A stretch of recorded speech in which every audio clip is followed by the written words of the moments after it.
In this guide, I'm going to show you how you can check your stats here in Arc Raiders. Before we get into this guide, make sure to like the video and subscribe to the channel with all notifications on. It really does help the channel and lets us know that you want more content like this. We'd greatly appreciate it, and if at any point throughout this guide you do have any questions, just ask them down in the comment section below and we can help you out further. I'm going to be doing my best to reply to every single comment down there. But this is actually pretty easy to go ahead and do, but you're going to have to do this from the Arc Raiders main menu. You cannot do this in-game. So make sure you're on the main menu first, and once you are on the main menu, go ahead and go up to the very top, and what you're going to want to do is select Raider from all the tabs up there. Once you do select Raider, just go ahead and go down to the very bottom, and you're going to see all these different options down here. Go ahead and select Codex. Just keep in mind, you do have to play 5 rounds first, which I'm sure you already have done. But yeah, go ahead and open this up, and then up at the very top, you're going to see a World Book option and a Player Stats option. Go ahead and select Player Stats, because this is where you can actually view all of your stats. Up at the very top, you'll see an overview with things like players knocked out, total time spent topside, and quests completed.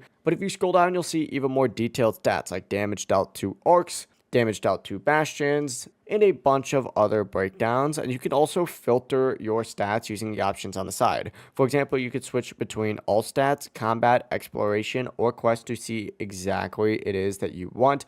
But that is how you can check your stats here in Arc Raiders. If this guide did help you out, make sure to like the video and subscribe to the channel with all notifications on. It really does help the channel and lets us know that you want more content like this. We'd greatly appreciate it. And if at any point throughout this guide you do have any questions, just ask them down in the comment section below and we can help you out further. Have a great rest of your day though. Peace.